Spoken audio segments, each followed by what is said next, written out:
Texas, we dream big and think even bigger. It's not just the size of our land. It's a mentality, a spirit that infuses every aspect of life.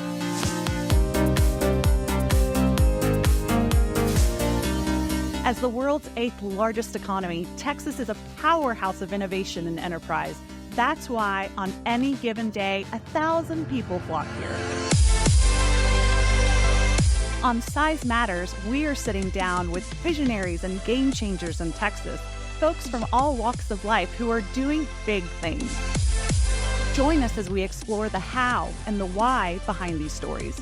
How do setbacks shape the trajectory of your career? Does education equal success? Stay tuned, because you're fixing to find out. Through Texas Young Professionals and tools like the Myngly app, we're connecting folks all across the Lone Star State.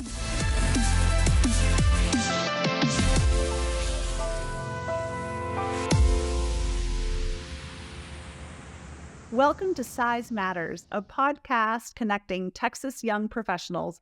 I'm Sandy Diaz-Haley, your host, and I am joined today by Sara Doutt. That intro just pumps me up. Goosebumps. Yeah. Right? So exciting. Well, we've got Sara Doutt here. She's the president of Texas Young Professionals, an organization with over 100,000 members, and founder and CEO of Myngly. That's right. That's a mouthful. That is a mouthful. I'm surprised you were able to get all that. Yeah, it's been a lot of fun. You got a lot going on. So tell us a little bit about that. Yeah, Texas Young Professionals. So Texas Young Professionals is an organization, like you said, with over 100,000 members. We've got 5 chapters across Texas. So Dallas, Fort Worth, Houston, Austin, San Antonio. And our mission is really to foster relationship building, career development, entrepreneurial endeavors, and civic involvement.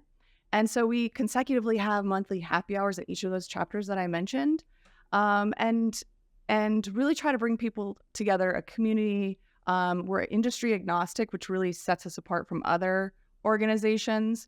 And we try to be really, open and welcoming to all walks of life, and help each other so we can grow together. Okay, amazing. So how did Texas Young Professionals come about? Yeah, so it was actually founded back in January of 2008. My friend, partner, Doug McCullough, he's an attorney in Houston, and he and one of his colleagues were at the time looking for networking events to attend, and they didn't like their options, and so they went on LinkedIn. They created a group called Texas Young Professionals, and it really just blew up. And that was at a time when social media was just starting, and so they were really it's all about timing, and so they caught that social media wave, and someone posted on the group, when are you guys going to have local events? And they were like, well, that sounds like a good idea. So they started with the first event in Houston, and it went from 12 people attending, and then the next one 24, third one was 90, and the fourth one they got 200 or 300 people show up, and really have been going strong ever since then. Okay, that's incredible. So 2008, so it's been a minute. Yep. I can imagine with the growth in Texas that you've seen a lot of, an increase in participation and membership, right? Yep. Yeah. I mean, as you mentioned on your intro, right, there's 1,000 people that are coming to Texas every single day. There's about 10 million young professionals in Texas. And those people are looking for their community. They're looking for organizations that will help them grow in their career. And yeah, when they come out to our events, like I said, we're industry agnostic. So we try not to be, we're not snobby. We're very welcoming, and we help connect people with, finding jobs or mentors or whatever it is they're looking for, so that they can really advance their career. I'm so glad you mentioned that, because it's such an interesting time in 2024 where, we've all gone through the trauma of a pandemic. Oh, yeah. And the uncertainty, and also just everyone's hungry for connection, right? Yeah. And so connections are more important than ever. Yep. So I think that leads us. That's a nice little segue there to kind of talk about Myngly. Tell us about that. Yeah, you're exactly right. So we are more digitally connected than ever, but we're actually feeling more disconnected than ever, right? And the pandemic amplified that and actually disproportionately impacted young people, Gen Z in particular. And so Myngly, which is the official networking app for Texas Young Professionals, was born out of the idea that, you know, networking is hard, but it's essential, right? So if you look at the stats, a third of young people feels anxiety when they're networking, and 9 out of 10 students don't even attend work-related events because of that anxiety. So I'm a natural introvert, so I feel that same anxiety. You And wouldn't know it. yeah, it's how I feel inside, not necessarily how I portray it, but yeah, I am. And luckily, I had really great mentors in my career that pushed me outside of my comfort zone. They pushed me to take risks, and so that's really what's been the catalyst to where what I've done up until this point. And yeah, I really just wanted to create a tool to help young people navigate networking events more confidently and efficiently.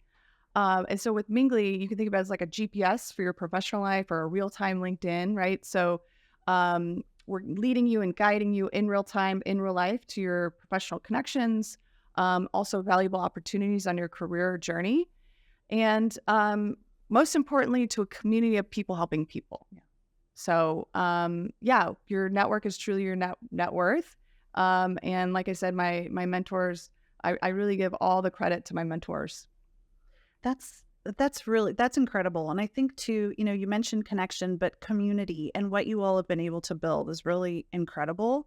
I think about how we met. Yeah. Right. And that I have to give a little shout out to Sarah. Sarah. Yeah. Yes. The other Sarah. Yeah. And so just, through networking and through connections and building that community, and look at where it landed us. Yeah. Like, we've just been two badass ladies just going strong over here. Yeah. And I have to give a shout out to Badass Collective, which is your organization. If you're looking for a community of, it's females and males now. But yeah, I mean, that's so essential to growth. And I've been to a couple of your events, and it's really been, I've met a lot of great people.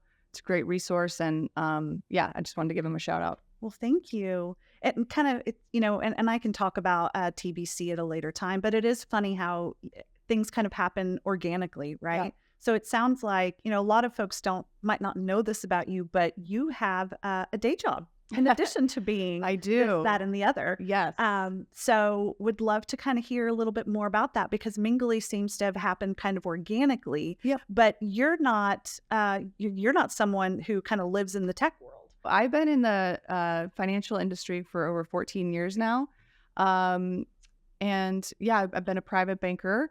But originally, when I first started, I always thought that I would, be more behind the scenes, crunching numbers. I never thought I would be client facing.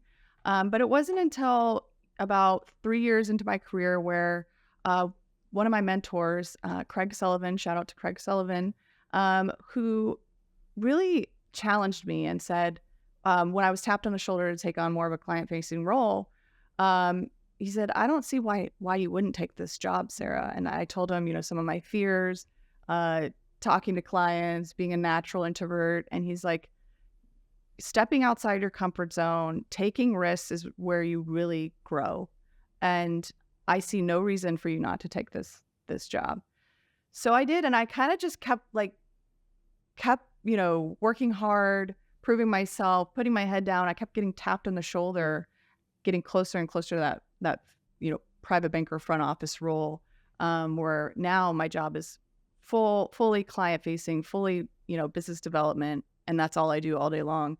Which if you would have asked me 10 years ago or more, yeah, I would have said no way. I thought I'd be crunching numbers still. So yeah. So how do I manage my day job? And, how do you do all of it? How does work-life balance work for you? Yeah. So I don't know if I do a great job at it, but I think what is kind of my saving grace is the fact that I basically just created a tool to make myself more efficient networking. And since my day job is all about networking, relationships, business development, and I need to be out there meeting with people, that's what I use Myngly as a tool to make me more efficient when I'm out there networking. So I'm kind of combining both worlds. Yeah. And if it wasn't for that, I would not be able to do it. If they were like completely different industries, there's no way I would be able to manage it. But they really kind of go hand in hand, and just make me better at my day job. So, but what sparked this for you? Because you're in the financial industry and then all of a sudden you decide, I'm going to create this mobile app. So what got you there? Yeah, so I actually came up with the idea like in 2018 and maybe it was 2019, but sat on it for a while, right? Well, maybe didn't sit on it. I did a lot of research, talked to a lot of people, and I found that a lot of people have the same anxiety, the same problem, navigating networking events, finding people, like finding mentors, finding investors, and building these relationships. And so, I listened to a lot of podcasts and almost gave up because I couldn't find a developer that I could, afford, that I could trust, that had quality.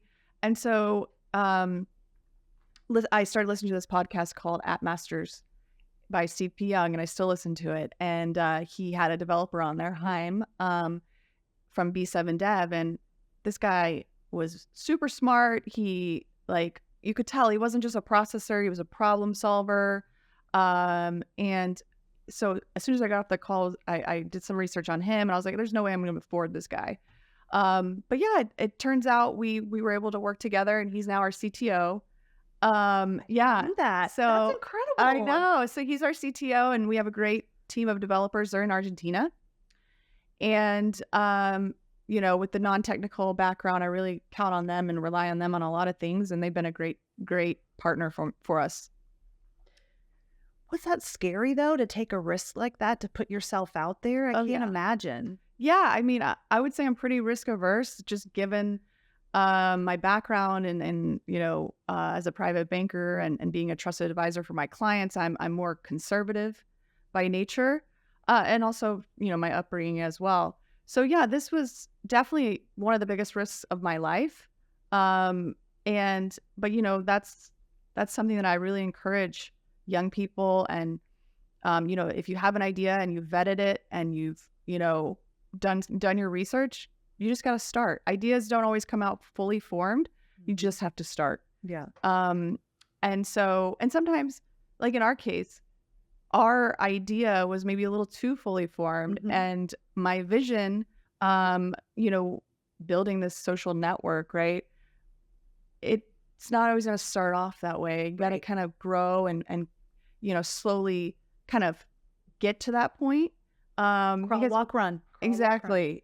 So like, my vision was like, you get on the app and you see hundreds of thousands of people all at a conference, right? It's surging on a map. But when you only have like a couple thousand on the app, it doesn't always work that way. Right. So you have to kind of pivot and, make adjustments so that people are finding value in Myngly day one. And then, obviously get a lot of feedback from them, learn and adapt as quickly as possible. So those have been really key for us.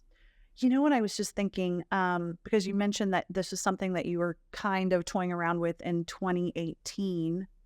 We think about 2020, there were no in-person events. So how did you have to shift your thinking and your strategy for Myngly at that time? Yeah, I mean, luckily, that gave me a lot of time to do that research, to learn a lot about starting a company, to do my due diligence, the wireframes, all of that behind the scenes. So it did give me a lot of time to really get Myngly kind of prepared for what was to come. Yeah. But yeah, that was a tough time. I mean, that was a tough time for everyone. And like I said earlier, it's just, it's made us more digitally connected, but we're actually feeling isolated. And that's kind of true for the modern American worker, right? Like a lot of people work from home, everything's on Zoom.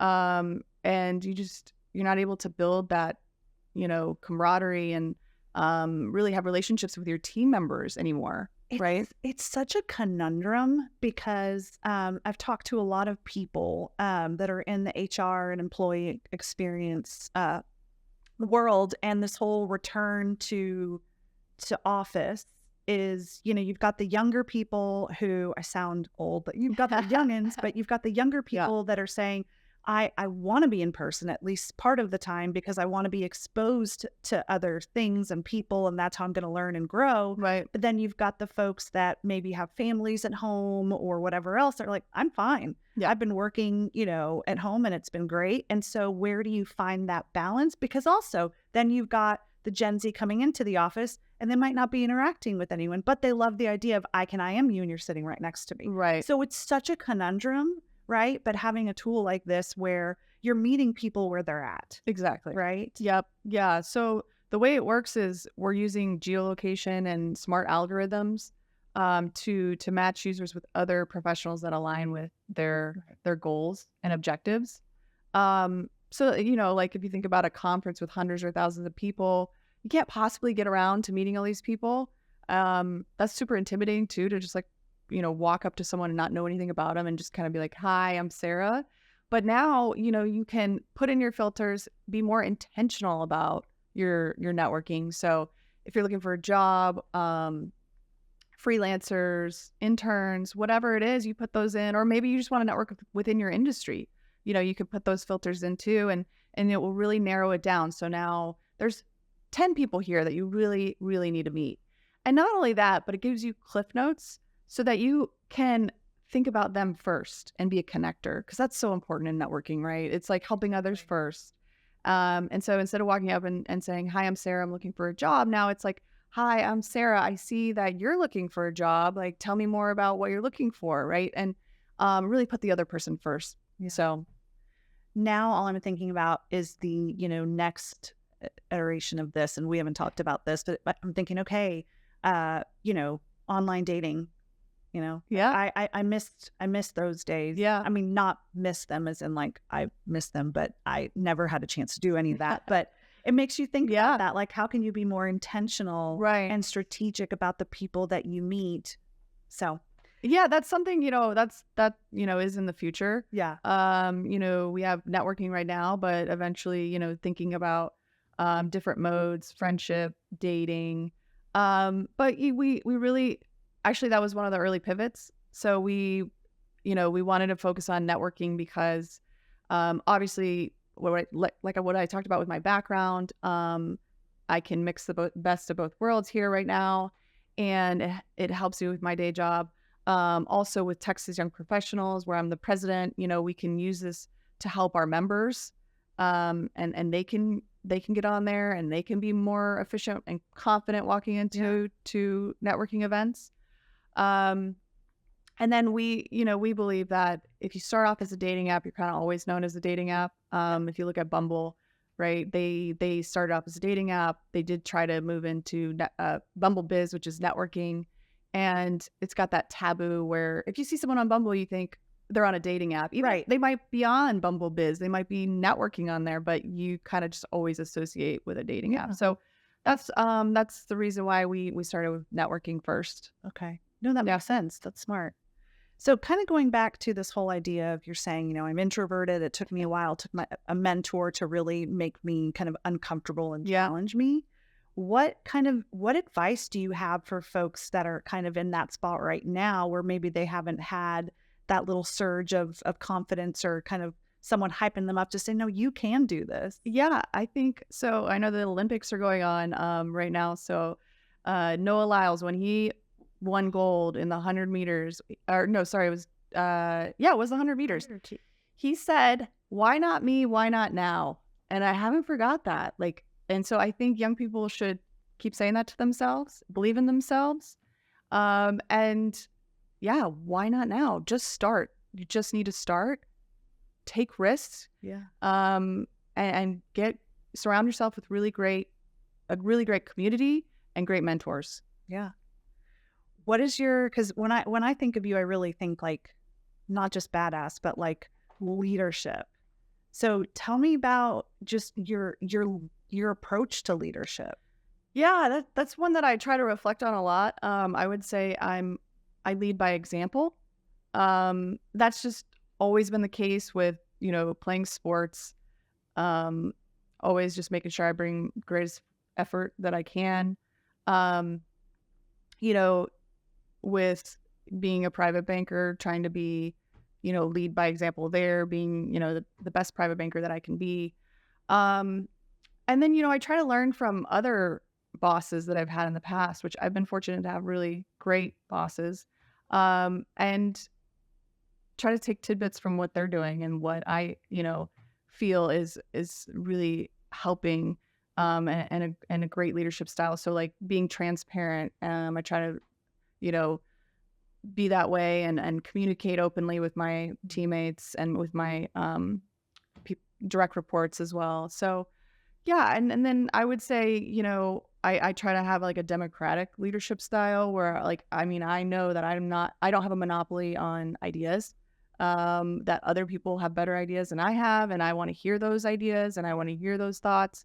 And then, so that we can all work together towards this shared vision. Having that growth mindset and being mindful of other people. And I mean, that just speaks volumes, right? Exactly. But I think vulnerable leadership is such a balancing act, but it really is a superpower if you can actually achieve it because it creates so much trust, right? You've mentioned mentors a couple times. Not everyone has had those opportunities. So, what's that saying? You're most like the 5 people that you surround yourself with. Yeah. So I agree with you, that community is important and connections and making sure that those are, an important part of your career. But do you have any advice for folks that are saying, I'd love to have my own mentor or sponsor? How should someone go about that? So I've been fortunate where the banks that I've worked for have had formal kind of programs where you can sign up. So I would say I would encourage them to look into that and see if your company has these formal kind of mentor-mentee programs.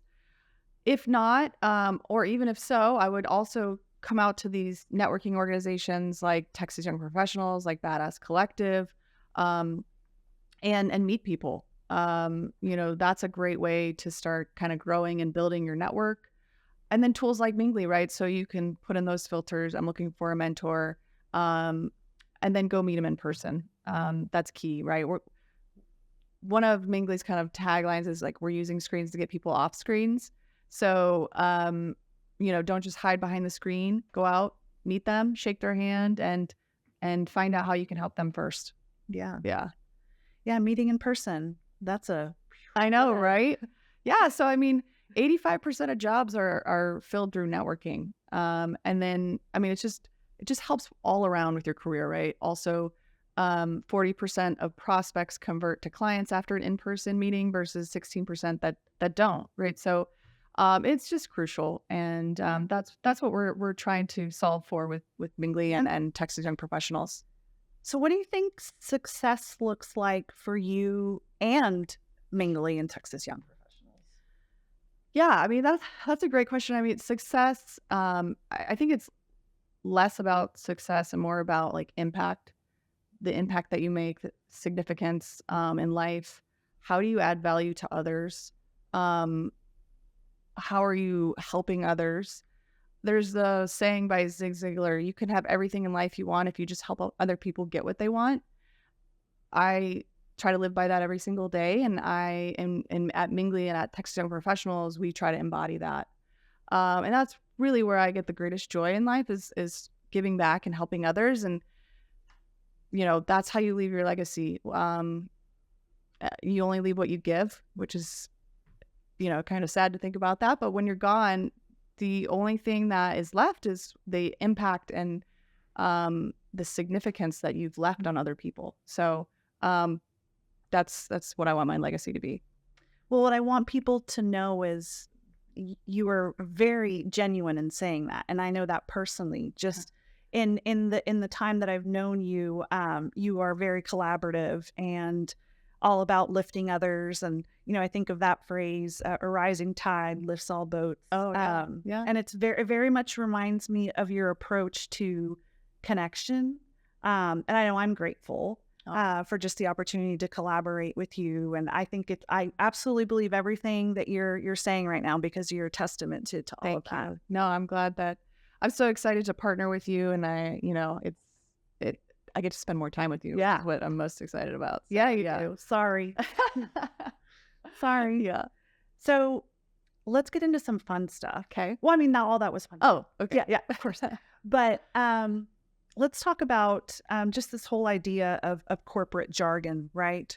So we were just making fun of this earlier, but is there a frequent corporate jargon saying that you are embarrassed to say that you use quite often?